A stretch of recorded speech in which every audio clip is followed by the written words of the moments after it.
la Casa de la Constitución, muy buenas noches, muchas gracias de estar nuevamente con nosotros aquí en este lunes y congratulándome con ustedes por la inauguración de la Casa de la Constitución en Iquitos, la cual se llevó a cabo el viernes pasado y el día sábado iniciamos el proceso, el proyecto de las conferencias. Hay un curso que se está dictando en Iquitos que va a durar 4 meses sobre formación política y realmente no solo me animó el gran número de concurrentes, sino adicionalmente la atención tan especial que depararon, no obstante que se trató de un conversatorio de más de 3 horas.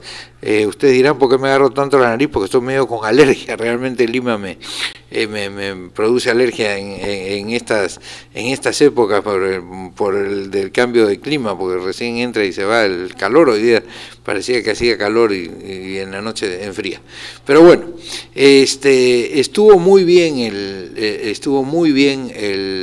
el trabajo en Iquitos. Yo quiero felicitar a Coco de Acevedo y a todos los integrantes de la Casa de la Constitución de Iquitos por el esfuerzo que han hecho y porque a partir de un canal abierto que ha sido prestado para este efecto por Iván Vázquez, nosotros vamos a tener ya una difusión, digamos, casi de canal comercial en todo el departamento de Loreto, en Contamana, en Requena, en Nauta, en Caballococha, en fin, en todos los lugares a donde llega el canal de Iquitos. Así que estoy muy contento por eso, por cierto. Yo creo que todos debemos felicitarnos por eso e invitar a todos los amigos de todo el país a que hagan los contactos con las personas que dirigen, digamos, estaciones de televisión, ya sea de cable, ya sea abiertas en las provincias, en los departamentos, en Palpa, en Nazca, en Cotahuasi, en Chuquibamba, en Tarata, en Tacna, en cualquier sitio, y nosotros podemos conectar en cualquiera de nuestros programas, los programas que manejan los jóvenes directamente o los programas que se hacen por gente mucho más experimentada, por cierto, que tiene invitados de primera como Alberto Bautista, como Freddy Aragón, como Cristian Pardo, como Edilberto Ángeles, que no solamente tiene uno, sino 2 programas, y que nos muestran las distintas facetas del quehacer nacional, aquellas facetas que no quiere mostrar la prensa comercial y que sin embargo son las facetas que hacen a la formación de la ciudadanía, que como nosotros siempre reclamamos desde la Casa de la Constitución es básica para que efectivamente el país pueda progresar. Los países no avanzan cuando hay individuos, sino avanzan cuando hay ciudadanos, ya lo hemos dicho, y en ese sentido el ciudadano, la persona que se preocupa por el colectivo, por la comunidad, por la sociedad, es la categoría básica, la categoría esencial de la democracia.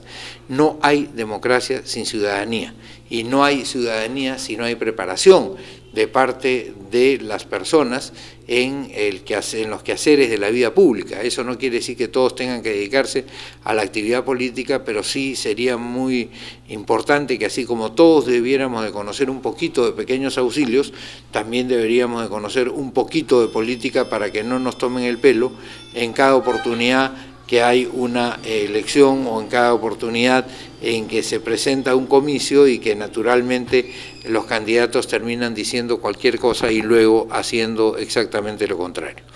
Y un poco de eso es lo que queremos hablar el día de hoy, porque ya nos están inundando encuestas. En realidad en el Perú nos inundan de encuestas prácticamente desde la semana siguiente de que el nuevo presidente toma su cargo. Es decir, y empiezan a preguntar quién será el candidato o quién será el presidente de dentro de 5 años, cuando todavía ni siquiera están planteadas las cosas, menos aún en una sociedad como la nuestra, donde no existen partidos políticos y donde no hay una constante formación de cuadros, como si lo había, por ejemplo, en la época o en vida de Aya de la Torre, de Héctor Cornejo Chávez, o cuando Luis Bedoya bastante más joven, sostenía las escuelas de formación social cristianas a través del Instituto Sánchez Carrión, y digamos Enrique Bernales con sus discípulos tenían en la izquierda algún tipo de predicamento con la juventud digamos, de quienes estaban en el sector de la izquierda, ¿no es así? Entonces, tenemos que ahora también nos llenan de encuestas todos los días, ¿quién va a ganar? Y lo primero que nos preguntamos, lo primero que decimos los peruanos es, en el Perú, hace 20 años, que no gana el que se cree que va a ganar faltando 8 meses. Es decir, si pasamos revista de lo que ha sido la historia del Perú, el que ha ganado era una persona que prácticamente era inesperada. Es decir, nadie pensaba que podía ganar las elecciones. En primer lugar pasó con Fujimori en 1990, en su corta etapa democrática, cuando venció a Mario Vargas Llosa y a Luis Alva Castro.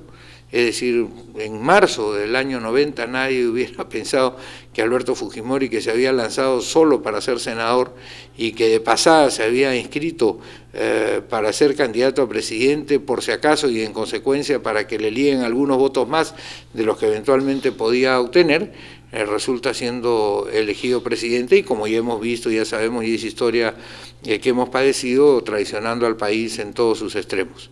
Pero luego, en el año 2000, a la caída de Fujimori, a la huida vergonzosa de Fujimori cuando se escapó a Japón llevándose todo lo que pudo, digamos, se pensaba quién podría ser el candidato. Recuerden ustedes que primero andaba Alberto Andrade, andaba Lucho Castañeda, y en eso aparece Toledo y termina Toledo ganando la elección cuando en el mes de enero o en el mes de febrero Toledo tenía 3% o 4% y nadie daba medio porque él pudiera ser elegido presidente de la República.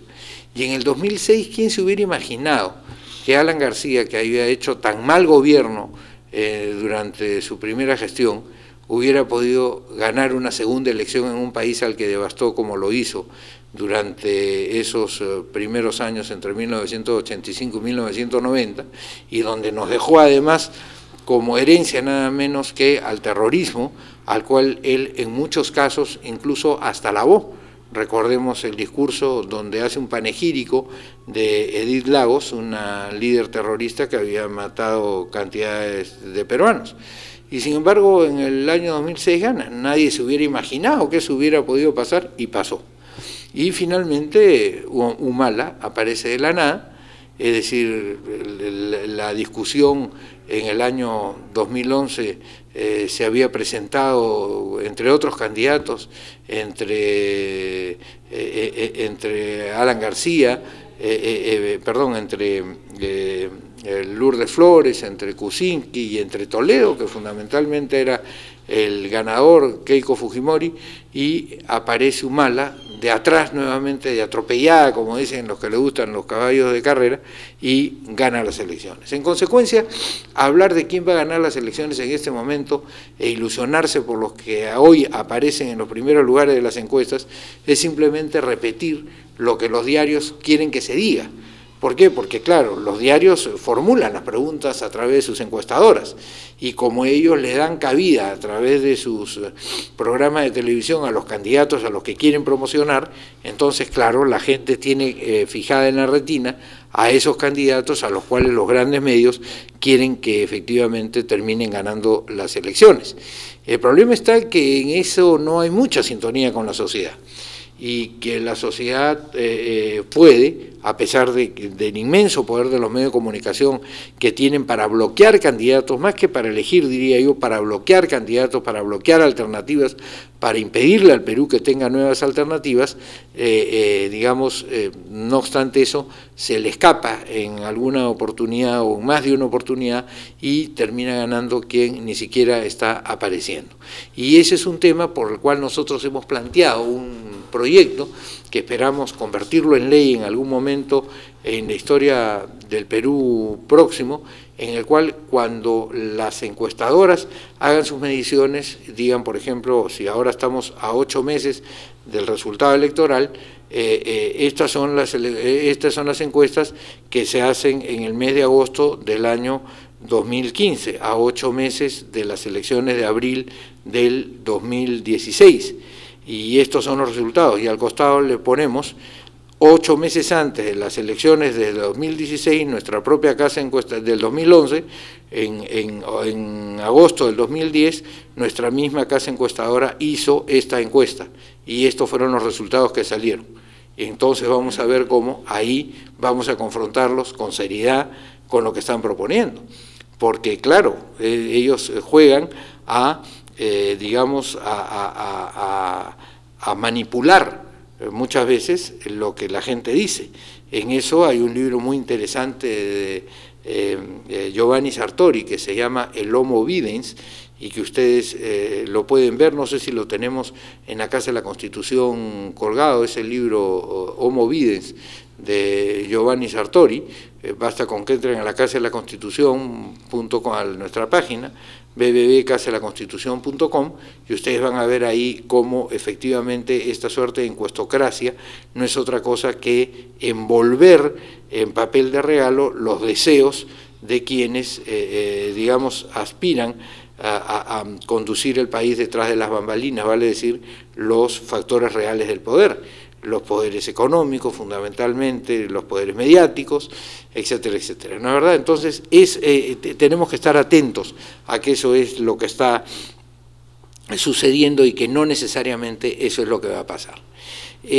Nosotros estamos convencidos que en el Perú no pueden seguir instaladas ni la cobardía, ni el continuismo, ni el individualismo rampante que se generó en la época de Fujimori y que se ha ido consolidando lamentablemente por la falta de coraje de quienes han gobernado después, que simplemente se avinieron a las reglas que la dictadura les impuso y que los sectores, digamos, que más económicamente más fuertes del país no quisieron que ni siquiera se moviera, y que en consecuencia quedaran cancelados los derechos sociales, quedaran cancelada la posibilidad del Estado de jugar un rol más activo en favor de la comunidad, o que pudiese actuar con mucho más presencia en un fomento de la solidaridad, tal como lo plantea expresamente, por ejemplo, Joseph Stiglitz o incluso Francis Fukuyama, en el libro en el cual él recula, es decir, cambia,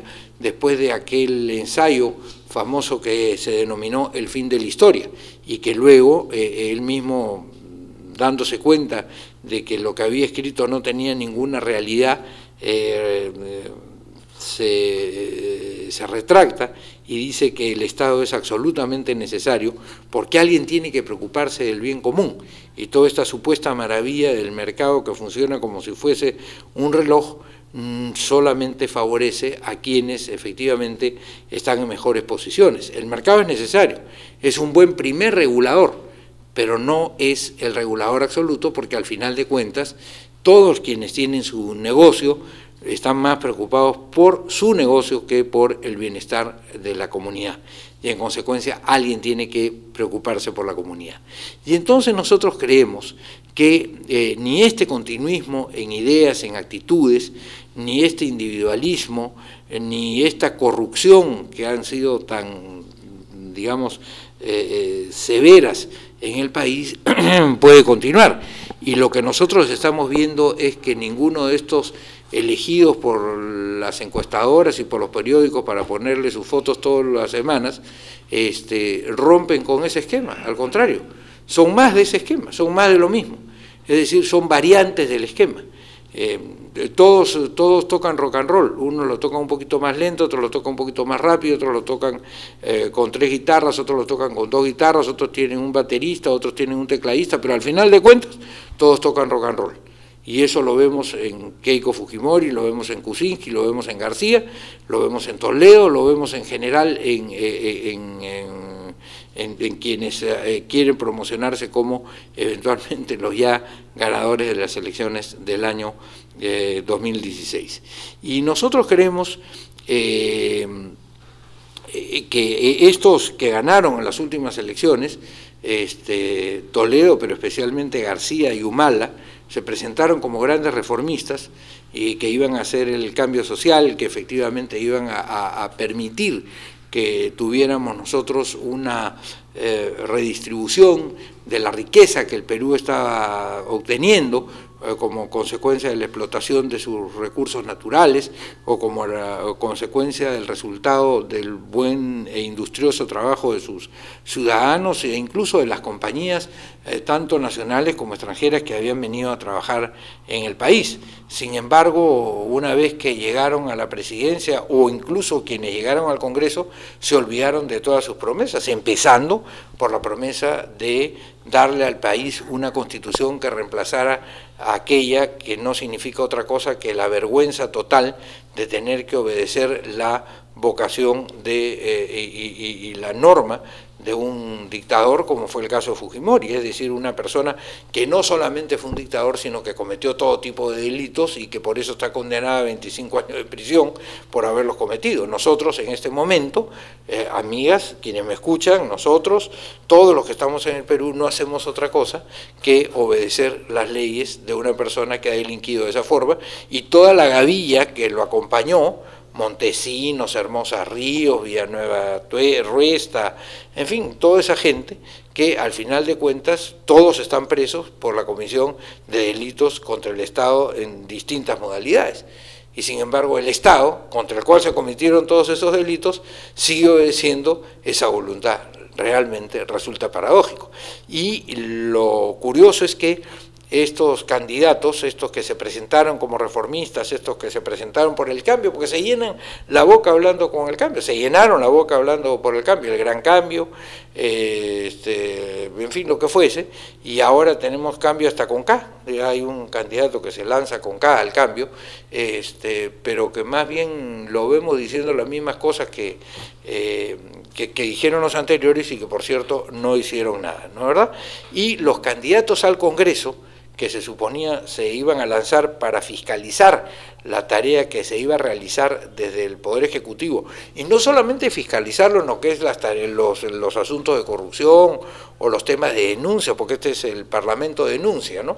Aquí los parlamentarios lamentablemente no brillan por la agudeza y por la certeza de sus planteamientos a futuro, de su programa para el país, sino tratan de estar presentes, que es distinto que brillar, por, digamos, las fotos que les otorgan, las acusaciones que hacen, muchas de ellas además sin tener ni ton ni son, ni tener tampoco ningún respaldo serio, sino que simplemente alguien les dijo que eso estaba sucediendo y pum, mandan con toda irresponsabilidad una acusación y entretienen a la gente de la manera que más pueden durante todo el tiempo y de legislación absolutamente nada.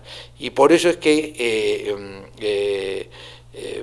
el país se siente frustrado y eso es lo que está sucediendo en el Perú el día de hoy.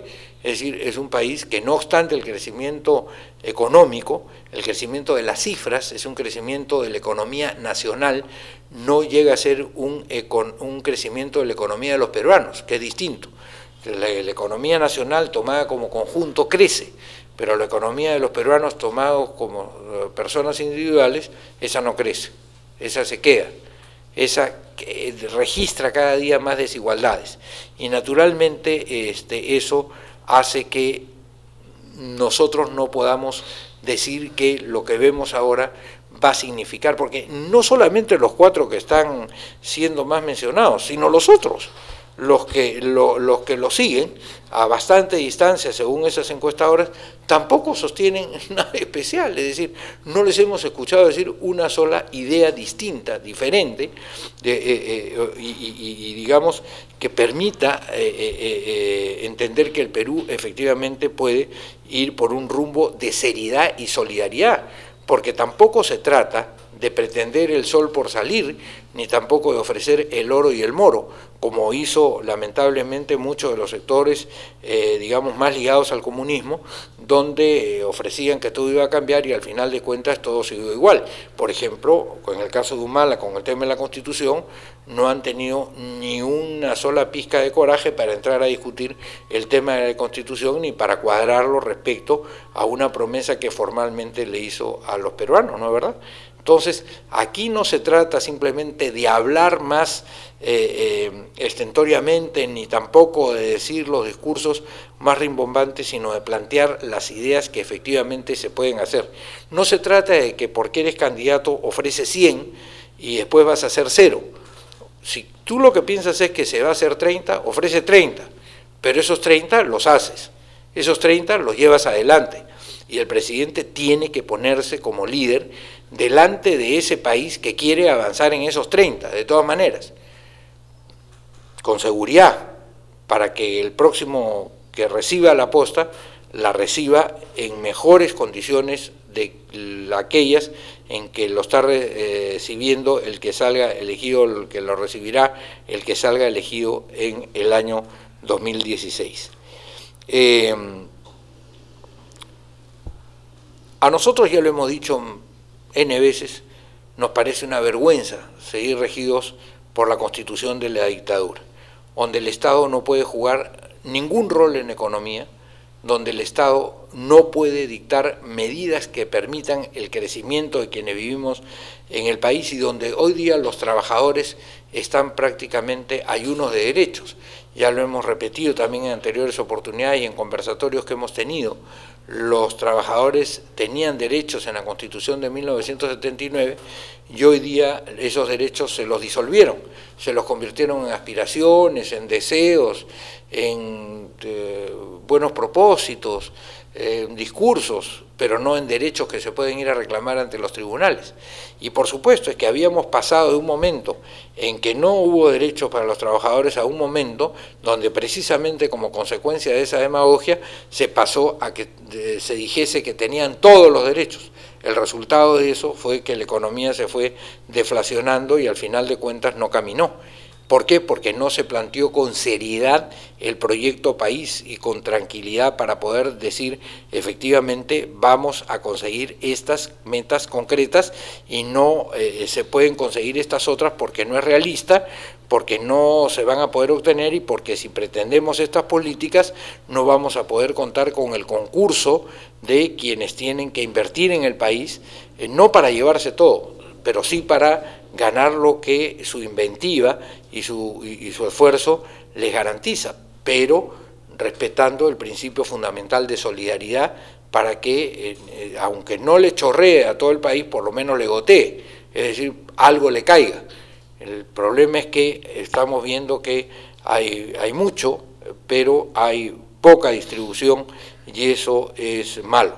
Pero adicionalmente, esta Constitución es una Constitución que nos ha dejado sin instituciones políticas, es decir, prácticamente hoy día no hay partido, el Parlamento no cumple la función a la que tiene que, a la que está obligado a realizar en una sociedad moderna. El Poder Judicial está muchas veces lleno de gente ahíta, deseosa, entusiasta por notoriedad y no se da cuenta que justamente el papel del juez tiene que ser un papel discreto, es decir, el que se mete a juez tiene que saber desde el día número 1 que no va a ser una notoriedad, que no va a ser un hit, que cada vez que sale a la calle no lo van a reconocer. Al contrario, el juez tiene que saber que tiene que ser un hombre discreto. Forma parte de lo que es, vamos a decir, la tarea, la esencia del juez, esa discreción. Pero hoy día tenemos jueces que se quieren hacer, entre comillas, famosos, o fiscales que se quieren hacer famosos acusando sin pruebas y llevando todos sus casos a la prensa. Y eso demuestra que la institución del Ministerio Público tampoco está cumpliendo su papel, porque el Ministerio Público no tiene por qué interesarse en que se le siga juicios a quienes no tienen responsabilidad o que se siga juicios sin pruebas o adulterando pruebas, peor todavía, sino que porque no es de interés de la sociedad, porque el Ministerio Público defiende a la sociedad, que los inocentes sean perseguidos como culpables, sino que al contrario, a quien es inocente se le trate con todo respeto y con la cabal vigencia de sus derechos. Entonces no tenemos instituciones, y no tenemos instituciones porque el presidente durante todos estos años no se ha puesto al frente de esta tarea, se han puesto al frente de hacer crecer la economía del país, sí, en algunos casos, especialmente el caso del presidente Toledo, pero no se han puesto en la tarea de fortalecer las instituciones. Yo creo que un presidente, por ejemplo, debería de ser una persona que dialoga permanentemente con los líderes de los otros grupos partidarios, que, digamos, para hablar en el tema del Perú con don Luis Bedoya, que dialoga eventualmente, si García no estuviera en candidato, con él, que dialoga con cualquiera de las personas que tiene un colectivo que lo respalda y que eventualmente algo tiene que decir. Es decir, esa tarea antes se hacía en el Senado de la República, donde se reunían los grandes dirigentes del país y efectivamente entre ellos permanentemente intercambiaban opiniones. Y nosotros creemos por eso que esta desinstitucionalización ha llevado a la demagogia no solo a quienes están en los poderes políticos, sino también, como digo, en quienes están en funciones jurisdiccionales, que muchas veces desconocen el derecho a las personas y que utilizan en muchos casos sus puestos para acusar sin pruebas y solamente a cambio de hacerse notorios. Notorios porque no van a ser notables. Notable es la persona que de fondo tiene verdaderamente una categoría y una calidad. Notorio es el que va a salir todos los días en el periódico, aunque para eso tenga que ponerse el 13 en las nalgas como se puso Susy Díaz en su momento, es decir, era notoria, pero no era notable, ¿no es verdad? Entonces, esa es la diferencia que tenemos que cultivar en el Perú. Tenemos que, y vemos, ¿no es verdad?, que efectivamente hay que apoyar efectivamente el emprendimiento, un emprendimiento que permita que haya audacia en el manejo de la cosa económica, pero que a la vez también exista un espíritu solidario dentro del país. Y en ese sentido, nosotros vemos que hasta este momento, por lo menos, eso no está presente en el debate nacional. Se habla de la educación. Yo quiero ver un presidente que se dedique de verdad al tema de la educación. El tema de la educación tiene que ser el tema de los próximos 5 años. Porque si estamos creciendo económicamente, pero no educamos, nada de eso se va a capitalizar. Y en algún momento esos recursos van a terminar. Hay países que tienen pocos recursos naturales, por ejemplo Suiza, y sin embargo, por la educación de su pueblo, el avance en la tecnología, el avance en la investigación, pues desarrollan y ya los recursos naturales, no importa que no los tengan en su territorio, pero los consiguen en otros territorios, los consiguen en otros lugares. Y ese es un tema que ellos después los procesan y los reexportan al mundo con un inmenso valor agregado. Por eso los próximos 5 años tienen que ser, sin ninguna duda, los 5 años de educación, de investigación y de tecnología, porque las universidades tienen que investigar, y no veo realmente en el Perú, no veo que ninguno de estos candidatos haya hecho de esto un tema fundamental. Pero además, creemos nosotros que se deben escoger por parte de estas personas puntos en los cuales ellos tienen que estar al frente de la tarea. En un país con los problemas que todavía tiene el Perú, el presidente tiene que estar al frente de la tarea, no tiene que estar detrás de la tarea, no tiene que mirar la tarea, no tiene que ser espectador de lo que la comunidad hace, sino al contrario tiene que ser un gran animador de lo que la comunidad hace. Tendría que estar todos los días, o por lo menos 3 días a la semana, en provincias, gobernando desde las provincias, conociendo lo que está pasando en los distritos importantes.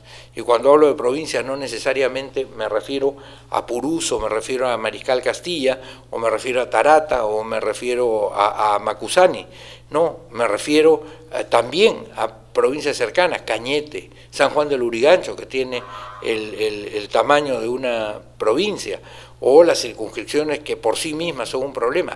Hay que ver al presidente, hay que verlo conversando con su gente, hay que verlo ayudando, animando a esas autoridades locales a enfrentar los problemas. Hay que verlo todos los días. Yo diría hay que ver hoy día al líder nacional todos los días dedicado por lo menos una hora al tema de la seguridad ciudadana, reuniéndose con los oficiales, reuniéndose con los serenazgos, reuniéndose con los alcaldes, saliendo a ver, digamos, cómo operan de verdad, digamos, en materia de seguridad ciudadana, para que las personas que tienen esa tarea se sientan verdaderamente respaldadas y sientan la importancia que la comunidad, a través de su propio presidente, le da a esa tarea. Entonces, todos estos temas son centrales y no los vemos no solamente en el discurso, sino lo vemos en la actitud.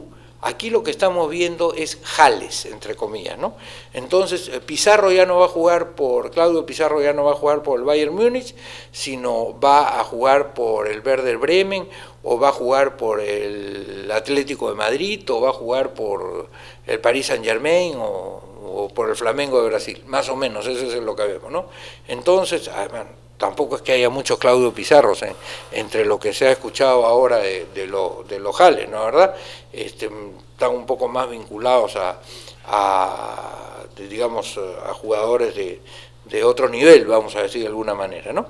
Sin embargo, eso es de lo único que se habla, pero no se habla verdaderamente de las grandes políticas nacionales, ni tampoco de lo que cada una de estas personas trae como plus, como algo de más, ¿no? Hemos visto que una persona que está muy vinculada a la minería se acaba de subir a la gran minería porque les vende maquinaria, porque les vende equipos a los mineros, se acaba de subir a uno de estos candidatos. Me parece muy bien, yo creo que es muy lícito eso, pero lo que yo digo es, y el mensaje no para los grandes mineros, sino el mensaje para los mineros artesanales, que también requieren una política, porque son un sector que ayuda a que el Perú no esté sumido en la miseria. Sobre eso vamos a tener un programa especial, sobre el tema de la minería, de la pequeña minería y de la minería artesanal. ¿Qué cosa hay respecto al tema de la riqueza forestal del Perú? El Perú es el país con la novena riqueza maderera del mundo, novena riqueza maderera del mundo, y exportamos menos madera que Chile, que no debe tener ni un bosque, o que Uruguay, que es un pedacito así. Es decir, todo Uruguay debe entrar en la provincia de Requena, más o menos, o en la provincia de Contamana, y sin embargo Uruguay exporta más madera y más derivados de madera que lo que exportamos los peruanos. ¿Dónde está el liderazgo?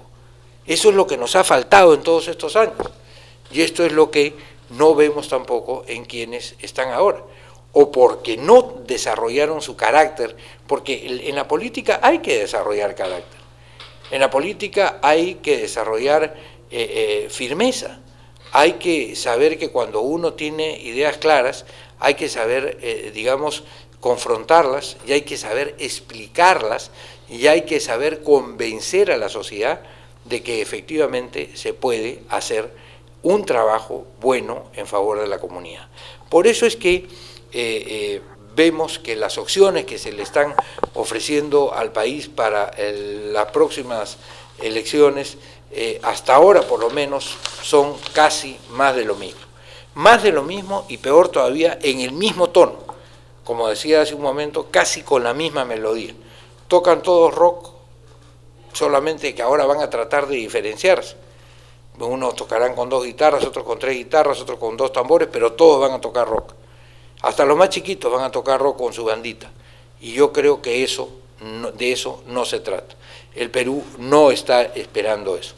Así que yo hago una invocación a los ciudadanos que nos siguen en la Casa de la Constitución para que efectivamente estén muy atentos a esto y para que efectivamente, digamos, hagan sus exigencias para que en los próximos años tengamos una situación distinta y no tengamos que estar eligiendo el mal menor, sino que efectivamente pues veamos a alguien que sea algo desde el primer instante positivo, y eso es algo que no hemos visto hace mucho tiempo. Por cierto que hay que trabajar intensamente, por cierto que para eso hay que multiplicar. Los padres tienen que ser muy conscientes, los padres de familia, de la necesidad de conversar de política con sus hijos. Los hijos que están en la universidad tienen la responsabilidad de llevar los temas que escuchan en sus clases y que analizan en sus lecciones a la casa para que se discutan también temas importantes, no solamente lo que pasa en los programas de distracción, que son interesantes y que además tienen que haber en una sociedad. Nadie está en contra de que haya los programas de canto, los programas de entretenimiento, los programas de risa, al contrario, a todos nos alegran la vida, pero solo con eso no se gobierna el país, no con las telenovelas hacemos grande al Perú, lo hacemos en la medida en que en la mesa de cada casa se pueda discutir sobre los grandes problemas nacionales. Y ese es el tema, eso es lo que nosotros creemos que debe desarrollarse en el Perú en los próximos años. Y por eso es que quienes se lancen a esta, digamos, en esta tarea, que no debe ser una aventura, sino que debe de ser para quienes la emprenden un llamado de su conciencia y una respuesta a una vocación, efectivamente lo hagan con toda responsabilidad y con toda seriedad, y que no piensen simplemente que aquí se trata de sacarse un guachito, como se lo sacó Fujimori, porque claro, como hemos hablado mil veces, aquí a partir de él todo es el cualquierismo. Si él pudo, que no era nada, bueno, cualquiera puede, pues no. Entonces, sí, cualquiera. El señor era comandante y ganó, bueno, cualquiera puede, pues no, o sea, cualquiera. Y de eso no se trata, porque precisamente, porque cuando escogemos a fulanito de tal para que sea diputado de nuestra región y no hemos analizado si tiene o no las condiciones para poderse parar en el Congreso a representarnos, entonces naturalmente no nos quejemos después del Congreso que tengamos. Y sobre todo hacerles una invocación a quienes van a ser candidatos a que se pongan los pantalones, a que se los amarren bien y a que sepan ir en contra de esa suerte de vocación por perpetuar la ignominia que es mantener la denominada Constitución de 1993. Si nosotros no cambiamos eso, no solamente por el hecho de la Constitución, sino por lo que ello significa en concreto para el ciudadano peruano, lo que hemos dicho, los derechos laborales, la posibilidad de que el Estado juegue un rol económico, la posibilidad de que haya verdaderos, canales para defender al consumidor frente al abuso de los grandes proveedores. Entonces, naturalmente, si nosotros se habla del cambio de la Constitución, se habla para esto. No se trata de una floritura académica, no se trata de un adorno de profesores, se trata fundamentalmente de que eso tiene un correlato inmediato. Fíjense ustedes, les voy a poner un ejemplo bien concreto. Cuando se sube el pasaje del Metropolitano de un sol a un sol 50, de un sol 50 a 2 soles, ¿quiénes lo deciden? Lo deciden un consorcio de 6 privados. Y era un equipo de 7, y el municipio de Lima, que es el encargado de prestar el servicio, solo tenía un voto. Un voto. Eso no era posible en la Constitución del 79. Entonces, ¿quién defiende a la comunidad en estas circunstancias? Y por eso no es que se trate de que hay que hacer que quien invierte en el Perú invierta pérdida, porque entonces nadie invertiría. Al contrario, hay que estar muy orgulloso de los empresarios, pero también hay que estar muy orgulloso de los buenos trabajadores. Y ese equilibrio es el que no hemos logrado. Nosotros hemos pasado de un bandazo a otro bandazo. Del desastre de la dictadura de Velasco al desastre de la dictadura de Fujimori con todo lo que ha significado. Y eso es lo que no es bueno para el país. Entonces, estos son los temas que queríamos conversar ahora. Vamos a ver qué preguntas tenemos de parte de los amigos que nos siguen en la Casa de la Constitución.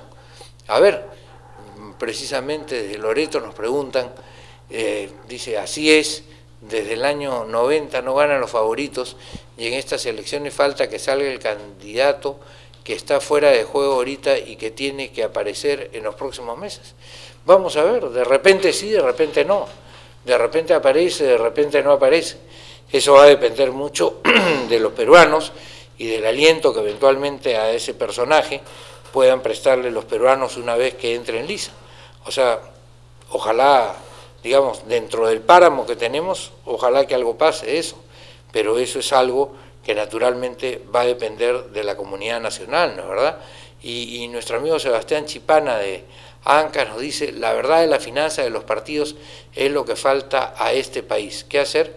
Bueno, yo creo que en los partidos tienen que tener transparencia en el tema de las campañas, y como lo hemos dicho anteriormente en un programa especial que hicimos sobre el papel que los medios de comunicación tienen que jugar en el sistema político democrático, tenemos que hacer que un número de 3 horas a la semana pueda ser, digamos, distribuido entre quienes son candidatos en cada elección para que puedan explicarle directamente al pueblo qué cosa es lo que piensan, qué cosa es lo que creen, porque muchas veces no tienen de manera o no tienen forma de transmitir su pensamiento a la población. A ver, pasen ustedes revista en los programas de ayer, de antier, de hoy en la noche, de mañana, y cuéntenos a quienes han invitado los señores entrevistadores, muchos de los cuales, por cierto, fueron periodistas que tenían programas notorios, no notables, en la época de Fujimori, y siguen teniendo hoy día programas, y siguen, entre comillas, siendo rectores de la opinión pública nacional. ¿A quiénes invitaron?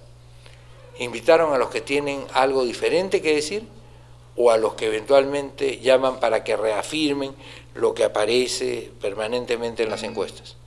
Esa es la pregunta que nos tenemos que hacer, y por eso es que hay que estar siempre, siempre atentos a estas cosas, ¿no es verdad? Este es otro de los temas. No sé si tenemos alguna otra pregunta de quienes estamos por acá. Sí, puedes tú. El sector de educación, doctor Borrell, el sector de educación es prioridad de prioridades. Sin embargo, el 90% de autoridades a nivel nacional hacen poco o nada por la educación. A ver, perdón, aquí.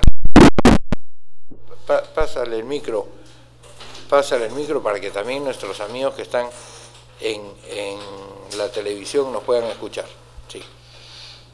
Gracias, buenas noches, doctor Borrell. Repito, el sector de educación debe ser prioritario, ¿no? Está relegado por la mayoría de autoridades en todos los niveles, ¿no? Locales, regionales y nacionales. Nosotros proponemos la participación de la comunidad educativa, porque la comunidad está formada por 3 grandes estamentos y el de padres de familia es el más importante cualitativa y cuantitativamente. Sin embargo, no participamos como lo dice el artículo 14 de la Constitución, ¿no? Y un ejemplo claro también es que la Constitución no se cumple.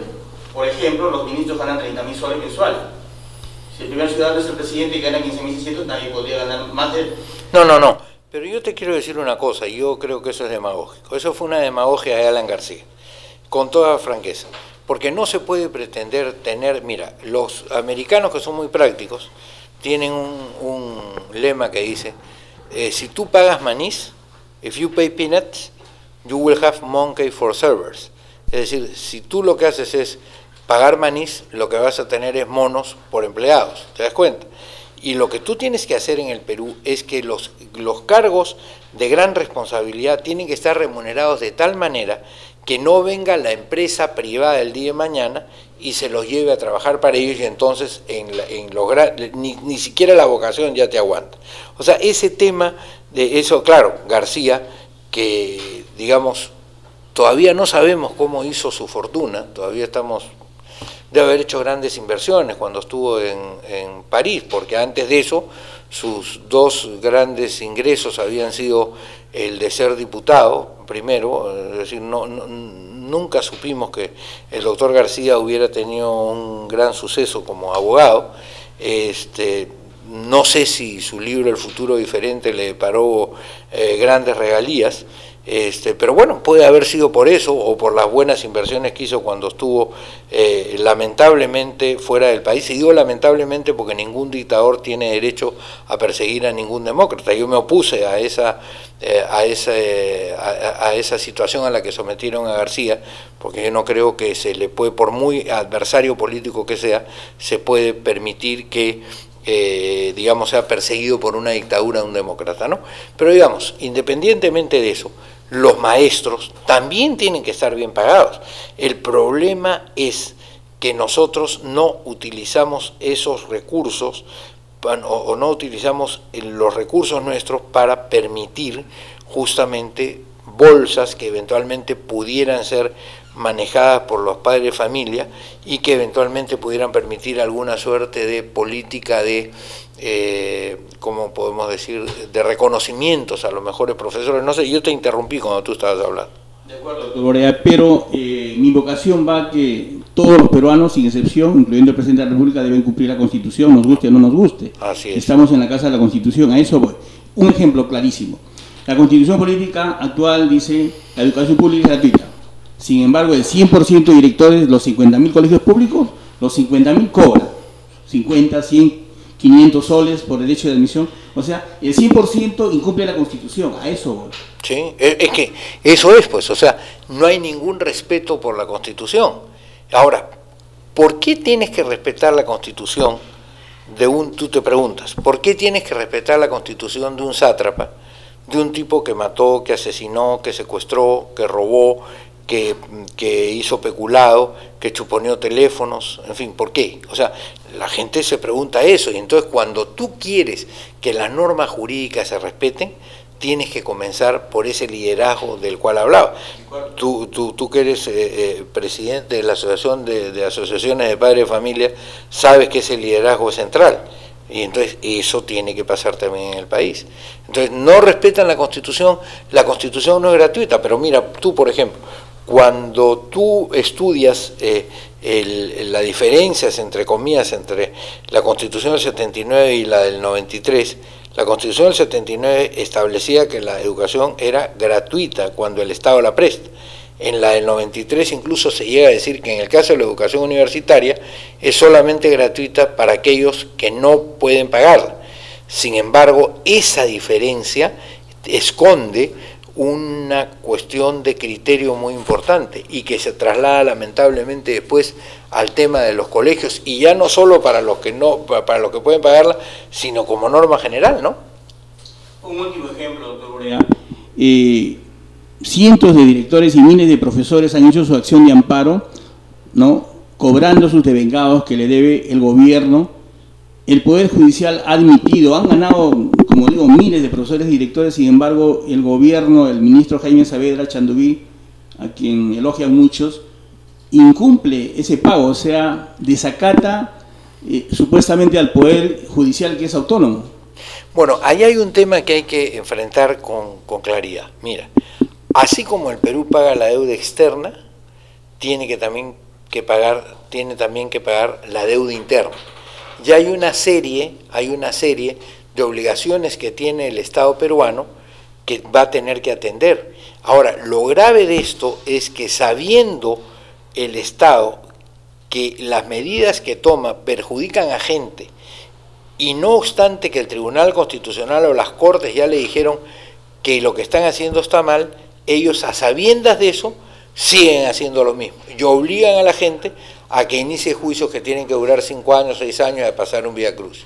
Eso tiene que ser cancelado.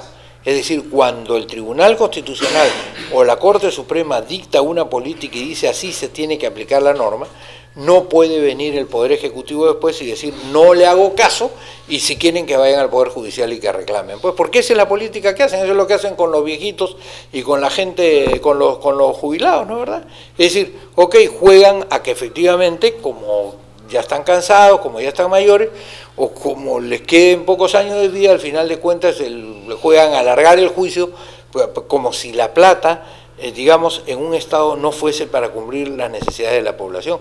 Bueno, eso tiene que cambiar, pero en la política esta neoliberal, que es el continuismo permanente que estamos atestiguando hace varios periodos, eso no se ha cambiado. Y eso tiene que cambiarse.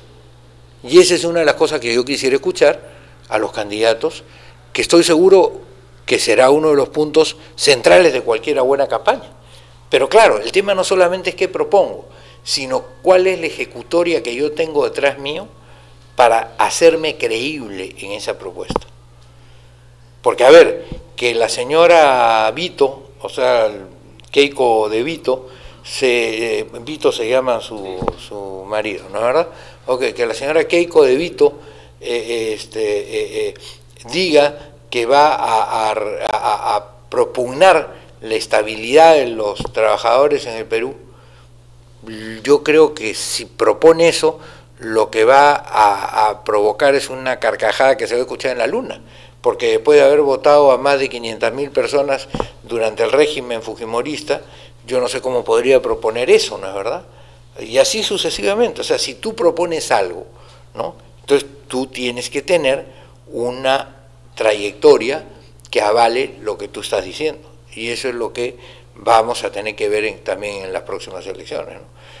A ver, yo ahorita propongo que quiero ser el pivot de la selección nacional de básquet, voy a reemplazar a Ricardo Duarte. No puedo, pues, porque mido 1,71 m y Ricardo Duarte medía 2,6 m, no puedo, imposible. O sea, mi historia no me da para eso, ¿no? Entonces, eso es lo que hay que ver también en el tema político, ¿no? Sí, Edilberto. Te acaba con toda claridad de poner el modelo del rock and roll que quienes intentan llegar a la presidencia vienen planteando. Efectivamente, porque no quieren mover el esquema económico demoliberal que pretenden o piensan que le va a dar buenos resultados para seguir manteniéndose.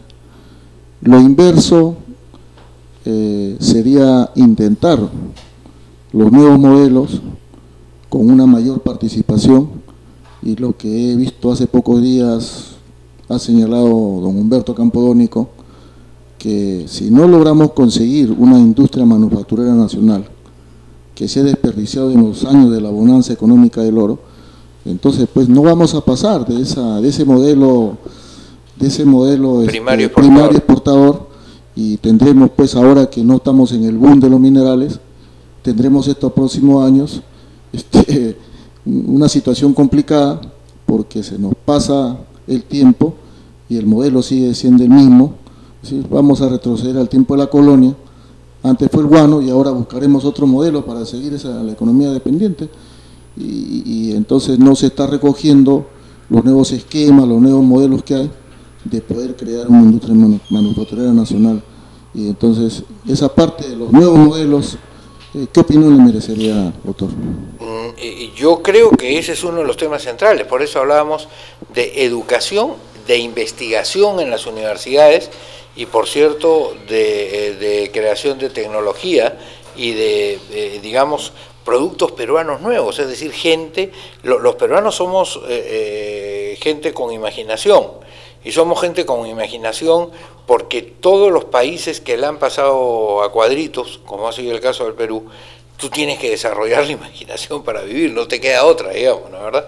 Entonces no es porque seamos muy genios o seamos mejores que otros pueblos, no, sino que sencillamente nos pusieron en tales coyunturas que hemos tenido que salir adelante a pesar de, y entonces yo creo que la inventiva peruana tiene que potenciarse a partir de una educación sólida, en donde el colegio estatal, como era antiguamente, sea un colegio de referencia. No basta con que el colegio esté bien pintadito y le llamamos como el colegio emblemático. El colegio estatal tiene que ser muy sólido, como era por ejemplo en su época el Guadalupe, o como era el Alfonso Ugarte, o como era el Ricardo Granda, que eran colegios importantes para el que entraba ahí podía estar seguro que iba a tener una buena formación. Hoy día la diferencia entre los colegios particulares de élite y los colegios nacionales se agranda cada vez, y justo eso es lo que te decía, o sea, lo que tenemos que hacer es acortar ese tema educativo, ¿no? Pero para que haya una mejor educación, lo que hemos tenido lamentablemente en el Perú, y especialmente en el tema universitario, es que tenemos muchos promotores universitarios ricos, pero yo no sé si hay tanta riqueza en el pensamiento o en la capacidad intelectual de los alumnos de las universidades, de estas personas que se han hecho ricas. Eso sí, no sé. Ese es el tema, ¿no? Freddy. Sí, yo quería hacerle una pregunta, doctor. Tomás Piketty y el Sí, premio Nobel de Economía. Sí, que acaba de escribir un magnífico libro. Exacto, El Capital del siglo XXI. Él afirma que los modelos económicos en los países habrían colapsado gracias a la aplicación del sistema neoliberal, porque se pone de manifiesto que las desigualdades económicas están más evidentes ahora.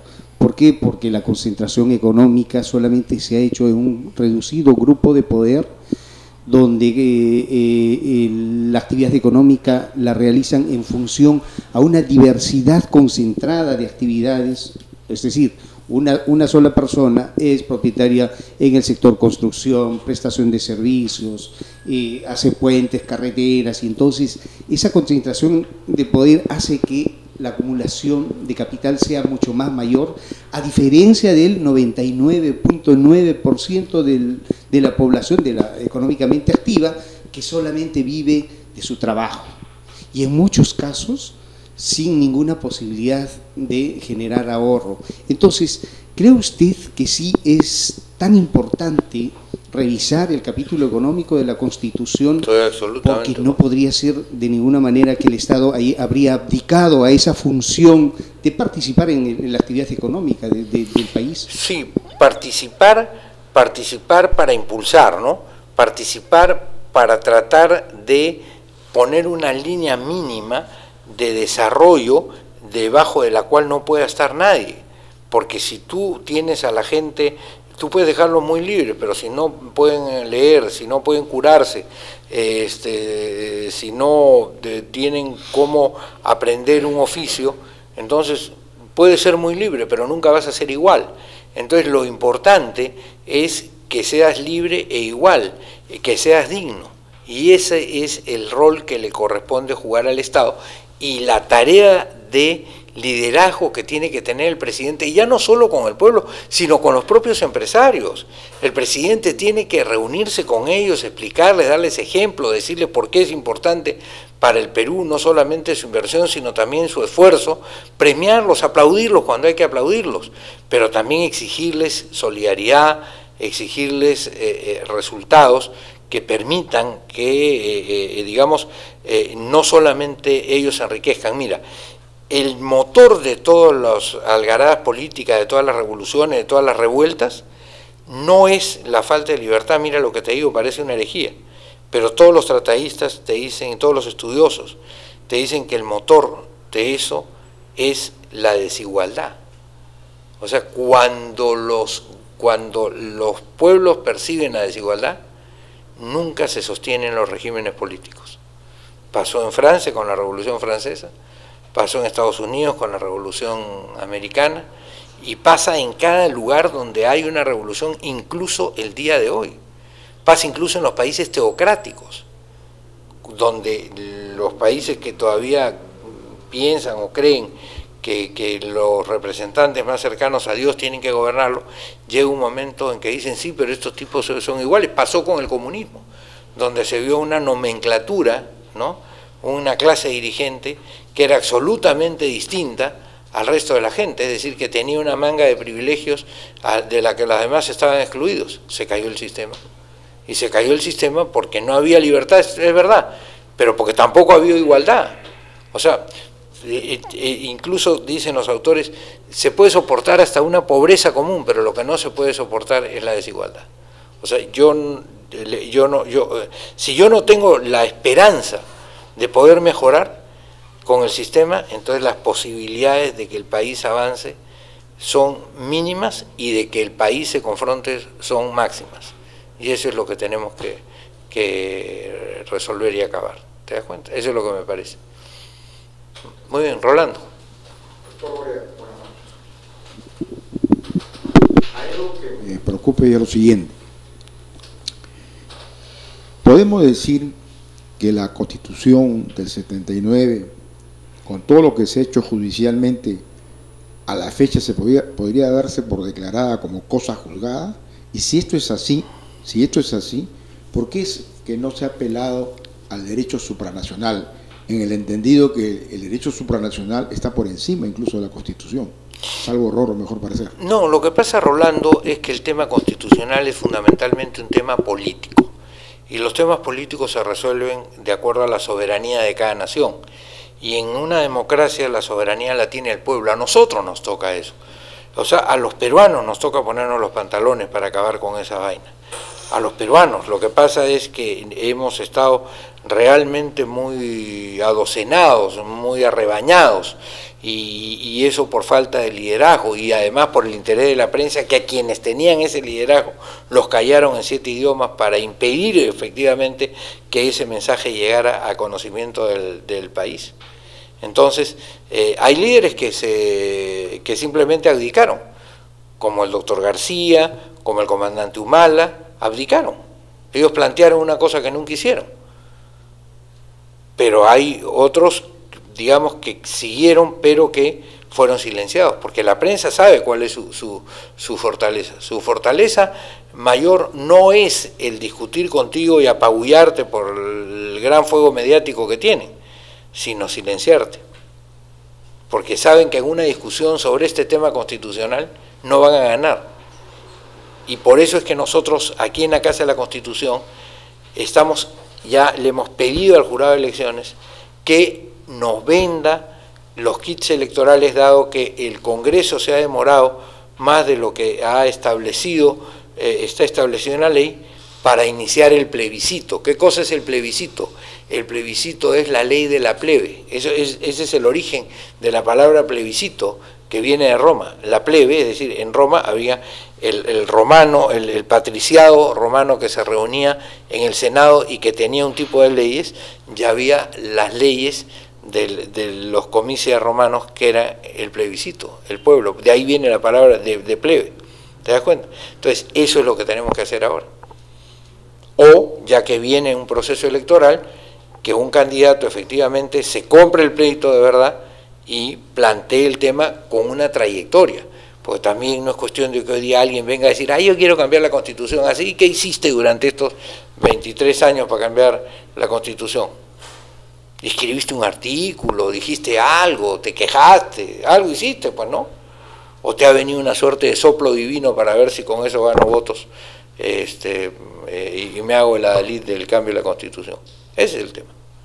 Bueno, amigos, quiero agradecerles la gentileza que han tenido de seguirnos nuevamente esta noche en los coloquios de los lunes aquí en la Casa de la Constitución, y desearles muy buenas noches, no sin antes recordarles que pueden comunicarse con nosotros, pueden seguir nuestros coloquios, los programas que tenemos en la Casa de la Constitución a través de www.casadelaconstitucion.com. Muchas gracias y quédense con el programa que sigue, que es el de Cristian Pardo. ¿No? Con Jonathan Condeso. Cristian es mañana, ¿no es verdad? Claro, siempre hoy día con Jonathan Condeso, y mañana en la noche estará Cristian Pardo, y el miércoles estará con nosotros Alberto Bautista. No sé cuándo es Edilberto Ángeles, también el viernes, ¿no es verdad? El miércoles también tiene Edilberto Ángeles su programa. Ya ven ustedes temas. ¿Y Gregorio cuándo va a ser Gregorio? Los miércoles también. Entonces tenemos para educación, para cooperativas, para transportistas, en fin, para la gente que quiere efectivamente discutir sus temas y escuchar sobre sus temas. La Casa de la Constitución. Hasta el próximo lunes.